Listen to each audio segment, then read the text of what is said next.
Hello students, in the last class we are discussing about some of the important concepts related to the nomenclature of haloalkanes and haloarenes. In that we have said two types, one is for the common name, second one for the IUPAC, that is VPAC name system. And further we have seen some of the important reactions or the methods for the preparations of haloalkanes as well as haloarenes. In that first one was the preparation of haloalkanes generally from alcohols. With the help of alcohols, that is OH group is converted into the halo group, and we have seen some examples related to that. And after that we have seen the preparation of that is alkyl halides or haloalkanes from hydrocarbons by free radical mechanism. And the third thing we have studied is by electrophilic substitution reactions. So here you can see the electrophilic substitution reactions. With the help of electrophilic substitution reaction, we can prepare the haloarenes.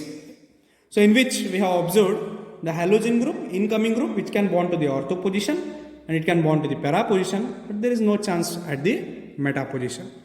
So after this concept, we have some more reactions which are very important for the examination. In that, one of the important reaction is Sandmeyer's reaction. So Sandmeyer is the name of a scientist and he has given one reaction. So we'll study what is the reaction. So according to him, so when aromatic amines means the aromatic ring which is bonded with the NH2 group, right? Then it is called as aromatic amine. So here I will write, this is an aromatic amine, the benzene ring followed by which is bonded with the NH2 group, right?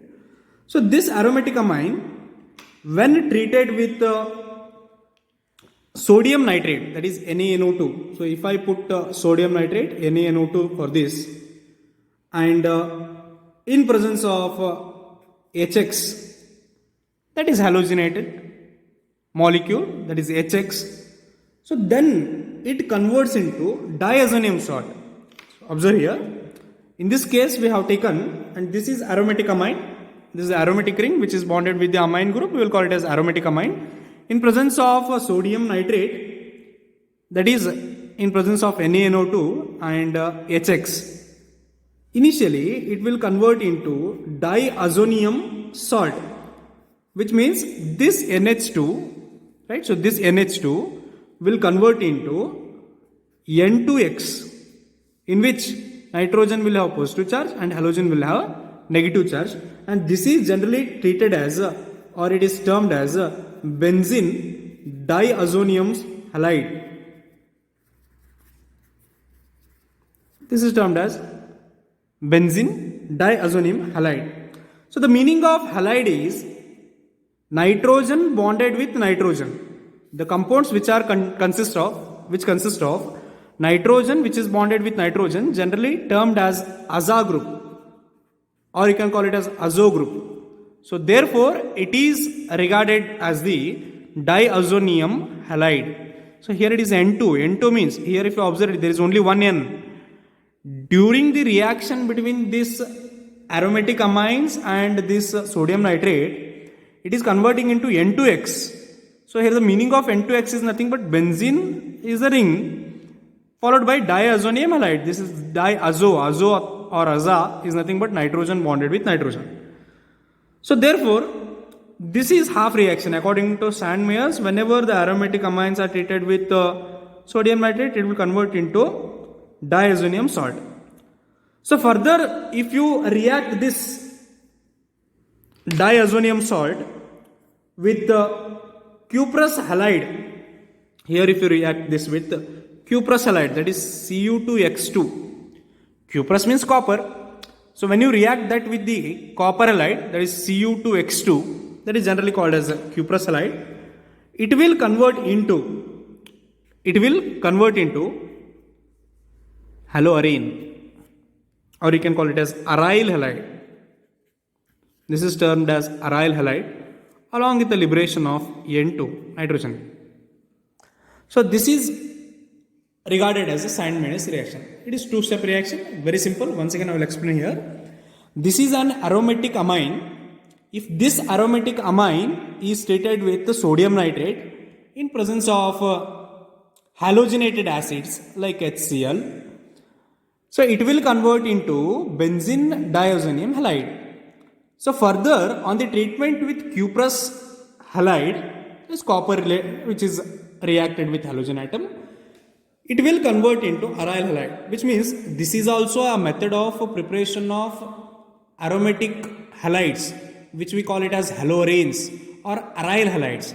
So aryl halides can be prepared by using aromatic amines. When aromatic amines are treated with sodium nitrate in presence of halogenated acid, it will convert into benzene diazonium halide in the first step. Further, if you react that with a cuprous halide, it will convert into aryl halide, right? Along with the liberation of N2 gas. Right?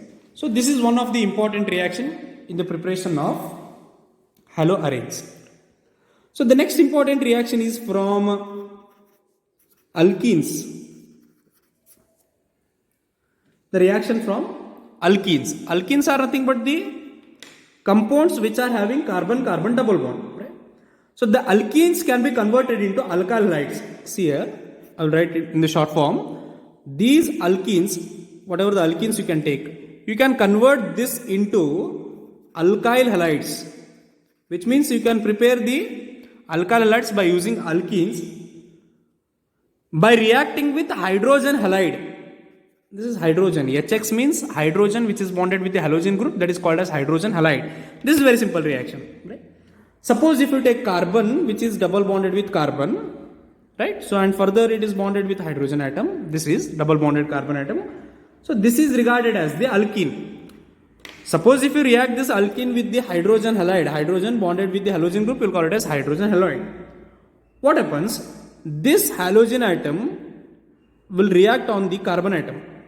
Right? So that will react on the carbon atom or it will attack on the carbon atom. Then what happens? Whenever it attacks on the carbon atom, this double bond is broken down and that double bond is converted into single bond.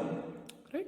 So due to the attack of this negative charged halogen atom on the carbon atom, so this double bond molecule will convert into single bonded.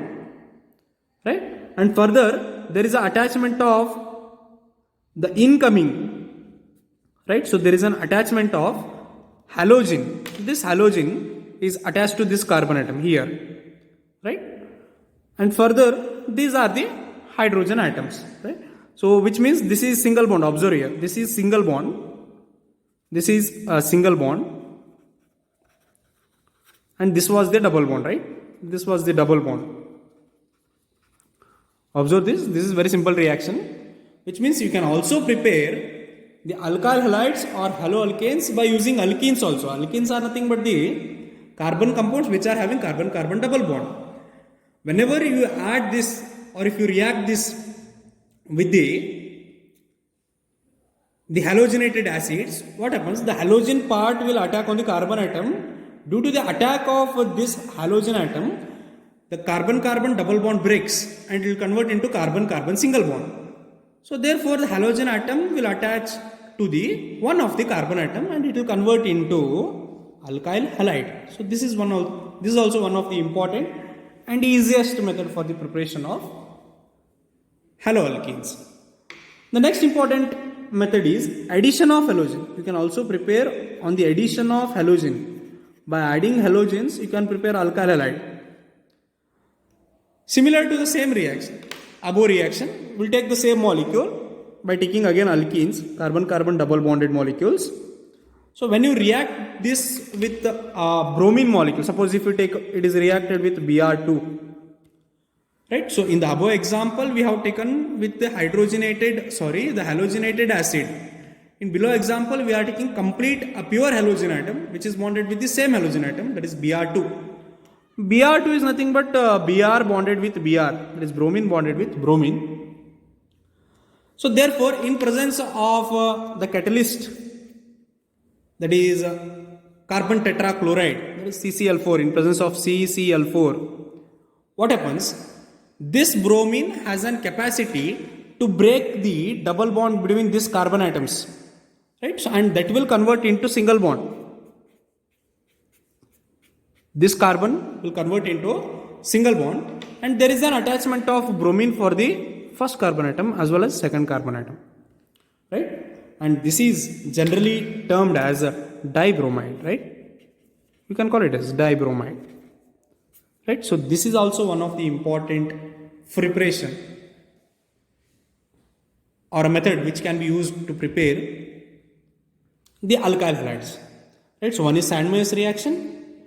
What we have done in case of Sandmeyer's reaction, the aromatic amine when treated with sodium nitrate in presence of HX, it is converted into benzene diazonium halide. On further treatment with the cuprous halide, it is converted into aryl halide. This is the preparation of aromatic ring which is bonded with the halogen. Generally we will call it as aryl halides.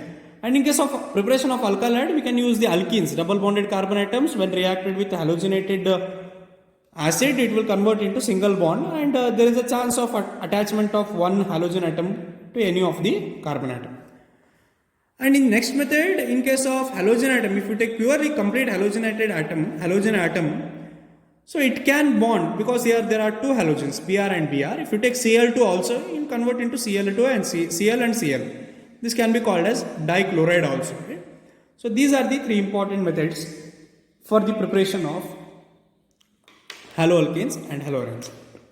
So there is one more important reaction which is called as Finkelstein reaction. This is very important, which can be asked for 1 mark in the annual examination. Most of the question paper they have asked.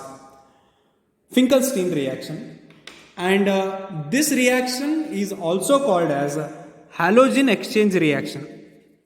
This is also called as halogen exchange reaction. Right? So this is also known as halogen, which means already there is a presence of one halogen which is replaced by the one more halogen.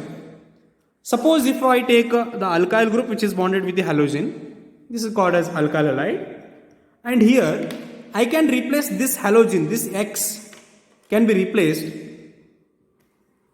by the iodine molecule, by iodine atom, right? So here NaX is nothing but the sodium atom bonded with the iodine, right? So this iodine can replace this halogen, right?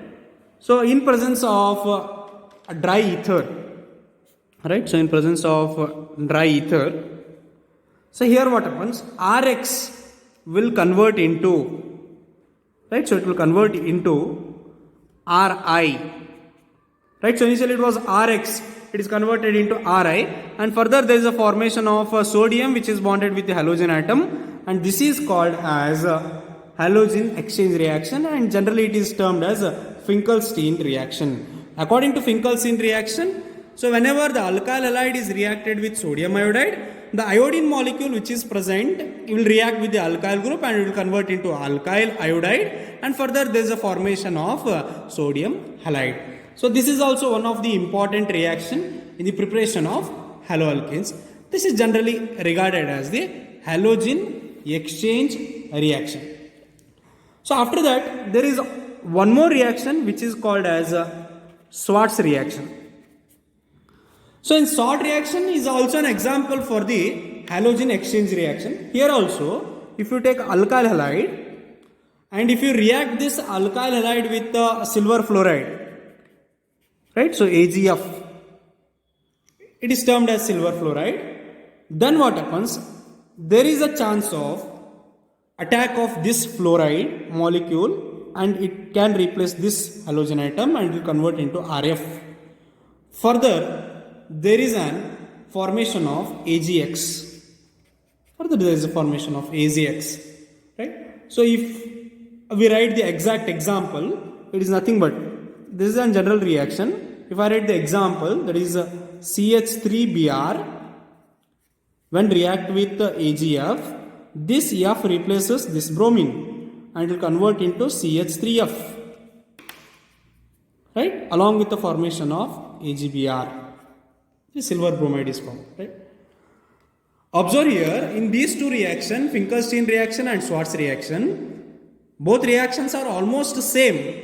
Both are also called as halogen exchange reaction, but the only difference is, right, So the only difference between Finkelstein reaction and Schwarz reaction is whenever the iodine molecule replaces the halogen atom, it is called as Finkelstein reaction. Whenever the fluorine atom replaces the halogen, it is called as Schwarz reaction. Observe this carefully, which can be asked for 1 mark, and Schwarz reaction also can be asked for 2 marks. Whenever the iodine atom replaces the halogen atom from the alkyl group, it is called as Finkelstein reaction. Whenever the fluoride atom replaces the halogen atom from the alkyl halide, it is termed as Schwarz reaction. And these are some of the important reactions in the preparation of haloalkanes as well as haloarenes. So the next part will explain some of the concepts related to the physical properties of alkyl halides, and we'll see what are the physical properties.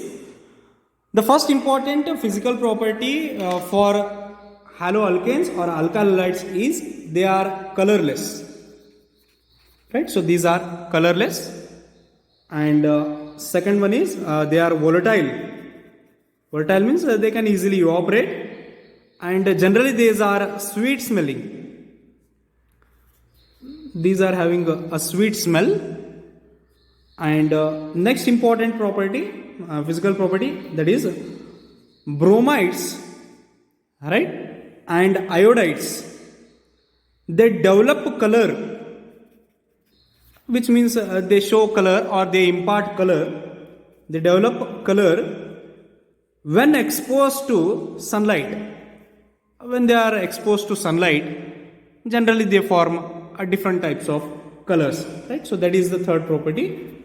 And fourth important is boiling point decreases in order. In certain order, the boiling point decreases, like the alkyl iodides are having a higher boiling point, but it goes on decreases when it is reacted with bromide, and alkyl chloride have the very less, and alkyl fluoride have the least boiling point, right? So therefore it is in the decreasing order. If you observe here, so in case of decreasing order of their boiling point, the alkyl iodides are having the greater boiling point, and it goes on decreases from alkyl bromide, alkyl chloride as well as alkyl fluoride, right? So these are some of the important physical properties of haloalkanes, right? The next important properties are chemical properties, right? So every material has two types of properties. One is physical properties, which means the external appearance, and second one is chemical properties. Chemical properties are nothing but the reactivity, how they can react with, right? So there are three types of reactivities in case of haloalkanes, and they are termed as chemical properties. First one is called as nucleophilic substitution reactions. These are termed as nucleophilic. So I'll explain what is nucleophilic substitution reaction. Now just remember the name. It is termed as nucleophilic substitution reaction, right? Second one is elimination reaction, right? So further we'll explain all the three type of reactions. Third one is reactions with metals, right? So there are three type of chemical properties or three type of reactions we have to see, we have to explain, we have to read in this haloalkanes. That is nucleophilic substitution reaction. It's generally called as the mechanisms, that is SN1 and you'll get SN2. There are two reactions in nucleophilic substitution reaction, SN1 and SN2. Further we'll see what is SN1 and SN2. And second type of reaction is called as elimination reaction, and third one is called as reaction with metals. So there are three important reactions which are generally termed as chemical properties, right? So as we have already seen, there are two type of properties for every material. One is called as physical property and second one is called as chemical property. In physical properties, first one is colorless, second one is they are volatile and sweet smelling. They are volatile, easily evaporate. Third one is the bromide and iodide develop color, they impart color when exposed to the sunlight. And fourth important is the boiling point decreases in the order from iodine to fluorine, which means iodine, which is bonded with the alkyl group, is having higher boiling point, and it goes on decreases when you exchange the halogen from bromine, chlorine to fluorine, and fluorine is having the least boiling point. Right? As you go to the chemical properties, there are three type of reactions you have to see. One is called as NSR, it's called as nucleophilic substitution reaction. In that you will get two. One is SN1 and SN2, and the second one is elimination reaction, and third one is called as reaction with metals. Right? So here quickly we'll start the first reaction, which is called as nucleophilic substitution reaction. Right? So in nucleophilics there are two types of reaction. One is called as SN1 mechanism and second one is called as SN2 mechanism. So today we'll discuss one reaction, that is SN1 mechanism. So mechanism is nothing but the stepwise representation of the reaction. Right? So we'll write stepwise, that is a representation of reaction. If you write any reaction in a stepwise manner, that is called as mechanism of the reaction. This can be asked for 3 marks. Most of the time they used to ask for 3 marks in the annual examination. Right? So the question will be like this: explain SN1 mechanism of conversion of tertiary butyl bromide into tertiary butyl alcohol. See here, if I take a molecule, so this is carbon, right? So tertiary means all the 3 hydrogen has replaced. In the first class we have seen what are the classification of the haloalkanes based on the number of hydrogen replaced. Tertiary means all the 3 hydrogens are replaced. CH3, CH3, this is CH3, right? So this is tertiary, which is bonded with the bromine. This is called as tertiary butyl, because there are 4 carbon, 1, 2, 3 and 4, tertiary butyl bromide. So this tertiary butyl bromide can be converted into, tertiary butyl alcohol, right? So it is converted into alcoholic group. This CH3, CH3, CH3. So in the position of Br, we'll fix this with OH. And there is a replacement of this Br. This Br comes out and it will convert into Br minus, which means tertiary butyl bromide is converted into tertiary butyl alcohol. This is the overall reaction, right? So this is called as overall reaction, right? So this is termed as, this is called as overall or a final reaction, alright? So this overall reaction is divided into stepwise. So whenever you divide this overall reaction into stepwise, then it is called as mechanism of the reaction. Our aim is to divide this reaction, this overall reaction, into stepwise. Right? So we'll write in steps. Step 1. Step 1 is called as formation of carbocation. In first step what happened? Formation of carbocation. Carbocation means there is a formation of positive charge on the carbon atom. Suppose if you take this molecule, carbon is bonded with CH3, CH3, CH3 as well as Br, right? So here what happens in first step, if this bond between carbon and this halogen breaks, if this bond breaks, this bromine will come outside and there is a formation of negative charge on bromine and positive charge on carbon. See here, it becomes like this. This carbon bonded with CH3, above CH3, below CH3, and if it comes out, this bromine, then what happens? This will become Br minus, that is written separately.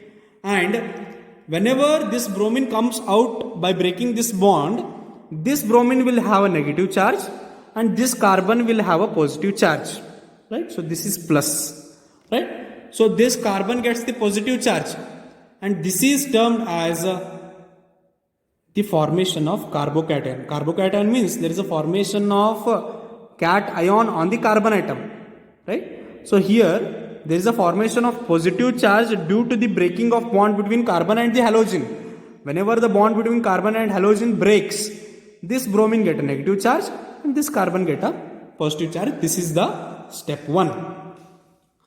In step 2, right? So in step 2 what happens? The attack of nucleophile. right? So this attack of nucleophile on carbocation, there is already prepared carbocation. On this carbocation, the nucleophile attacks, which means here in the overall reaction, see here, to replace this bromine from OH, you must add NaOH. We have mixed that point. Remember here, if you want to replace this bromine, you must add NaOH in the presence of base. This OH replaces this bromine. It will convert into OH. This Na will react with this Br and it will convert into NaBr. Or you can directly write it as Br minus. Here what happens? Already we have prepared the carbocation. To this carbocation, whenever you add NaOH, the OH group will attach here. Right? So this is already formed carbocation. This is C, CH3, CH3, CH3, and this is having a positive charge over the carbon atom. When it reacts with OH minus from the NaOH, this will attack on this carbon atom directly. You must show the arrow mark. Here the arrow mark is very important. If you don't give any arrow mark there, you won't get any marks. Right? So the arrow mark is very important in the mechanism of the reaction. So therefore it will convert into CH3, CH3, CH3. This is converted into OH. Further, this sodium reacts with this bromine and will convert into NaBr, or you can write it as simply Br. Both are same. Right? So here you can replace. This can be written as NaBr. Right? So only if you write Br, you can write it as Br. If you take NaOH, here you can write it as NaBr. So these are the two important steps in the SN1 mechanism. SN1 mechanism, I will explain once again here. So it is an stepwise representation of the reaction. So first we have written the overall reaction. Further we have seen, or further we have written it in a stepwise manner. See here, in this case, tertiary butyl bromide means, tertiary means all the hydrogens are replaced and they have connected with the CH3 group. Tertiary means 3 positions. Butyl means there are 4 carbon atoms. Bromide means there is the attachment of bromine. This is tertiary butyl bromide. In presence of base, it will convert into tertiary butyl alcohol. This is the overall reaction. This can be written in stepwise. Whenever you write that in the stepwise, it is regarded as the mechanism of the reaction. Here in step 1, what happens? There is a formation of carbocation. In the first step, there is a formation of carbocation, which means the initial reactant, that is tertiary butyl bromide, is taken. The bond between carbon and halogen breaks. Whenever the carbon and halogen bond breaks, this halogen will get negative charge, this carbon will get a positive charge, which means there is a one valence vacancy place, or there is an empty place where we can add one more nucleophile. One more nucleophile is added, right? So therefore it is called as nucleophilic substitution. Remember, we have added only nucleophile, which means negatively charged particle. Hence it is regarded as a nucleophilic substitution reaction. There is a substitution of nucleophile at the position of the carbon atom, which is positively charged. Hence it is called as carbocation. So therefore at this position we can fix this OH. So that is given in the second step. In the second step, what we have written, there is an attack of nucleophile. Whatever the nucleophile you have taken, you want alcohol, so therefore you added OH. So therefore attack of nucleophile on carbocation, whenever this OH group attacks on this carbon atom, what happens? This carbon attached to this OH and it will convert into COH. Nothing but, just remember, CBr bond has been converted into COH bond. This is the overall reaction. The main theme of the reaction is, initially it was CBr bond. The CBr bond has been converted into COH bond. To convert this, you must go for the two steps. One is formation of carbocation. Second one is called as attack of nucleophile on the carbon. And by combining these two reactions, we have written the overall reaction, or by help of overall reaction, by splitting this, we have written these two steps. And the stepwise representation of this reaction is called as mechanism, right? So here, SN1 mechanism is very important for the annual examination. They may ask for 3 marks, right? So practice this S1 mechanism. So even I will give the notes in our WhatsApp also. So in the next class we will see the SN2 mechanism, that is the second mechanism, along with that elimination reactions and reactions with metals in case of haloalkanes. So try to practice at least 4 to 5 times this reaction, and it is very easy. Don't try to hide these reactions, and we'll study in the next class. Thanks for joining.